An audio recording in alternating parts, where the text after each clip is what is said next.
भगवत गीता पढ़ते हुए जितना आश्चर्य होता है कि महर्षि वेदव्यास ने मनुष्य के जीवन को संवारने वाले ऐसे सार्वभौमिक और सर्वकालिक सूत्र कैसे लिखे, उससे कुछ ज्यादा हैरानी होती है अष्टवक्र गीता को पढ़ते हुए।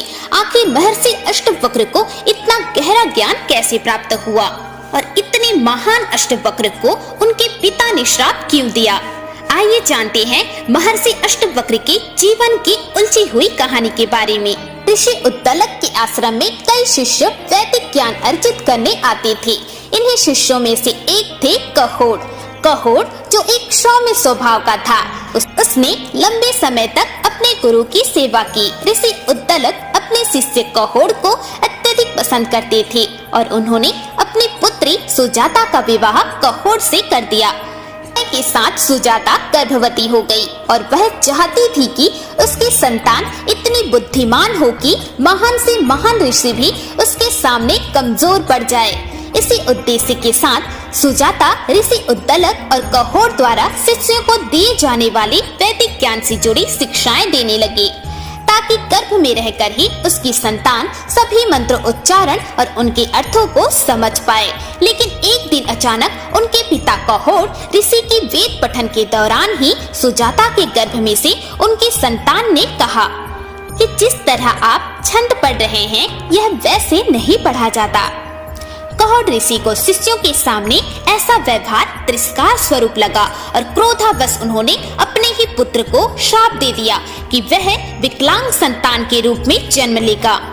सुजाता ने इस घटना को ज्यादा गंभीर से नहीं लिया और अपनी संतान के अच्छे पालन पोषण के लिए धन एकत्रित करने के उद्देश्य से उसने अपने पति से राजा जनक के पास जाने को कहा, जो कि उस समय एक यज्ञ करने की तैयारी कर रहे थे। कहोड़ राजा जनक के दरबार में जा पहुँचे। दरबार में शास्त्रार्थ चल रहे थे।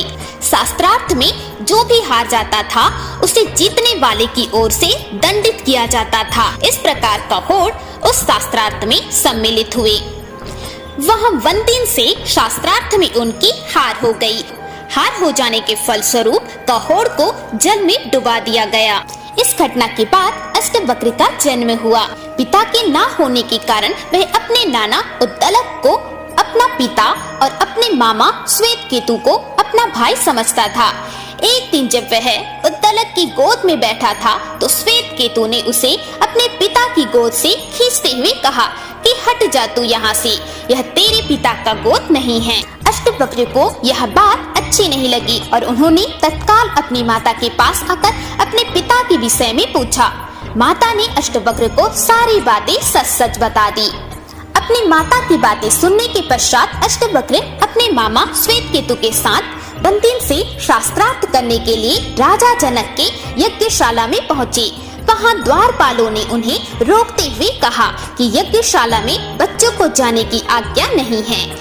इस पर अष्टवक्र बोले कि अरे द्वारपाल, केवल बाल श्वेत हो जाने या अवस्था अधिक हो जाने से कोई बड़ा व्यक्ति नहीं बन जाता। जिसे वेदों का ज्ञान हो और जो बुद्धि में तेज हो वही वास्तव में बड़ा होता है। अष्टवक्र की ऐसी बुद्धिमत्ता वाली बात सुनकर द्वारपाल ने उन्हें आगे जाने दिया। जब अष्टवक्र मिथिला नरेश जनक की सभा में पहुँचे तब उस समय राजा जनक अपने दरबार में विद्वानों और मंत्रियों के साथ वार्तालाप कर रहे थे। तभी वहाँ ऋषि अष्टवक्र पहुँचे। उनका चेहरा तो कुरूप था ही, नाम के अनुरूप उनके शरीर के अंग भी टेढ़े मेढ़े थे। वह किसी तरह अपने शरीर को संभालते हुए सभा में आए। उनकी कुरूप देह को देखकर सभा में बैठे विद्वानों ने हंसना शुरू कर दिया। उन्हें हंसता देख अष्टवक्र भी जोरों से हंसने लगे, क्योंकि वो 8 जगह से टेढ़े थे। उनकी चाल से ही लोग हंसने लगते थे। सभी अष्टवक्र पर हंस रहे थे और अष्टवक्र सब लोगों पर। जनक ने पूछा, हे बालक, सभी लोगों की हंसी समझ आती है, लेकिन तुम क्यों हंस रहे हो? अष्टावक्र बोले, महाराज, आपकी सभा चमारों की सभा है जो मेरी चमड़ी की विकृति पर हंस रहे हैं। इनमें कोई विद्वान नहीं, ये चमड़े के पारखी हैं। मंदिर के टेढ़े होने से आकाश टेढ़ा नहीं होता और घड़े के फूटे होने से आकाश नहीं फूटता है। महाराज जनक इस असामान्य स्थिति में सिंहासन से उठकर अष्टवक्र के पास आए और उन्हें प्रणाम करते हुए बोले, महाराज, आपके हंसने का कारण विदित नहीं हुआ, कृपया समाधान करें। अष्टवक्र बोले, क्या आप इन विद्वजनों के हंसने का खुलासा करेंगे? इतने में एक सभासद खड़ा हुआ और बोला, हमें तेरी व्यंग्यात्मक काया को देखकर हंसी आ रही है। अष्टवक्र बोले, महाराज, मैंने सुना था कि आपके दरबार में विद्वान, समझदार और संवेदनशील लोग हैं। इंसान की कद्र करने वाले पारखी लोग आपकी मंत्री परिषद के सदस्य हैं। परंतु यहाँ आकर देखा तो मुझे बहुत कष्ट हुआ कि आपने तो अज्ञानियों की जामत इकट्ठा कर रखी है। यही देखकर मुझे हंसी आ गई। राजा जनक बोले, महाराज, आप यह क्या कह रहे हैं? आपको इस तरह विद्वानों एवं मंत्री परिषद के काबिल सदस्यों का अपमान नहीं करना चाहिए। अष्टवक्र बोले, महाराज, मैं ठीक ही तो कह रहा हूँ। इन लोगों को मैं और क्या ही कहूँ जो मेरे शरीर की बनावट को देखकर हंस रहे हैं, मेरी चेतना को परखने की कोशिश भी नहीं कर रहे हैं। इनसे पूछकर मुझे बस इतना बता दें कि ये घड़े पर हंस रहे हैं या कुम्हार पर।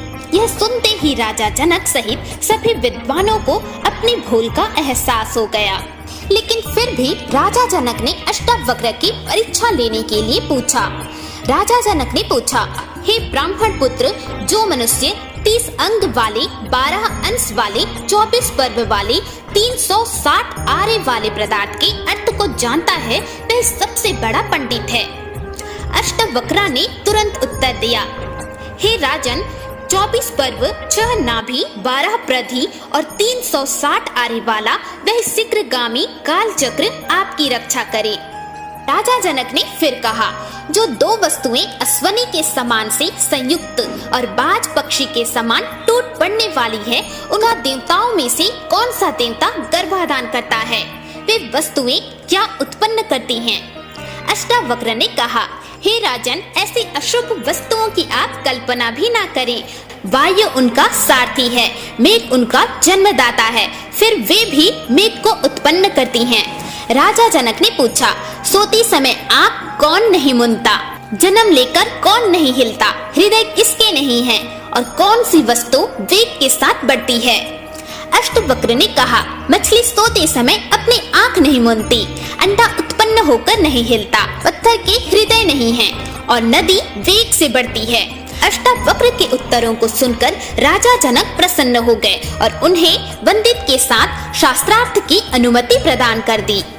वंदित ने अष्टवक्र से कहा कि एक सूर्य सारे संसार को प्रकाशित करता है, देवराज इंद्र एक ही वीर हैं तथा यमराज भी एक हैं।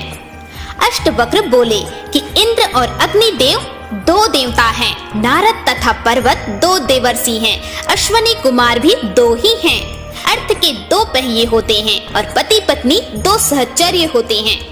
वंदित ने कहा कि संसार 3 प्रकार से चरण धारण करता है, कर्मों का प्रतिपादन 3 वेद करते हैं, तीनों काल में यज्ञ होता है तथा 3 लोक और 3 ज्योतिषियां हैं।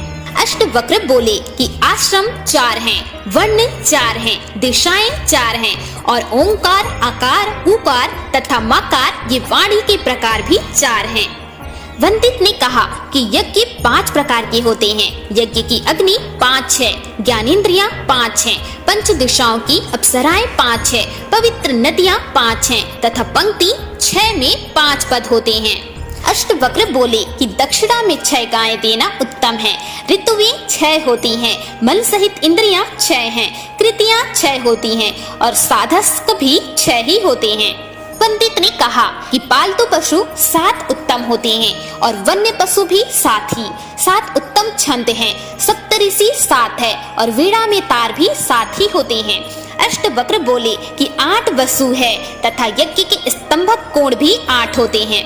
वंदित ने कहा कि पितृयज्ञ में समिधा 9 छोड़ी जाती है, प्रकृति 9 प्रकार की होती है तथा बृहति छंद में अक्षर भी 9 ही होते हैं। अष्टवक्र बोले कि दिशाएं 10 हैं, तत्वज्ञ 10 होते हैं, बच्चा 10 माह में होता है और तहाई भी 10 ही होता है। वंदित ने कहा कि 11 रुद्र हैं, यज्ञ में 11 स्तंभ होते हैं और पशुओं की 11 इंद्रियां होती है। अष्टवक्र बोले कि 12 आदित्य होते हैं, 12 दिन का प्रकृति यज्ञ होता है, जगती छंद में 12 अक्षर होते हैं और वर्ष भी 12 मास का ही होता है। वंदित ने कहा कि त्रयोदशी उत्तम होती है, पृथ्वी पर 13 द्वीप हैं। इतना कहते कहते वंदित श्लोक की अगली पंक्ति भूल गए और चुप हो गए। इस पर अष्टावक्र ने श्लोक को पूरा करते हुए कहा कि वेदों में 13 अक्षर वाले छंद आदि छंद कहलाते हैं और अग्नि, वायु तथा सूर्य तीनों 13 दिन वाले यज्ञ में व्याप्त होते हैं। इसके बाद शास्त्रार्थ में वंदित की हार हुई। अष्टावक्र ने वंदित को जल में डुबाने का आग्रह किया। वंदित बोला, मैं वरुण पुत्र हूँ और सब हारे ब्राह्मणों को पिता के पास भेज देता हूँ, मैं उनको वापस बुला लेता हूँ। सभी हारे हुए ब्राह्मण वापस आ गए।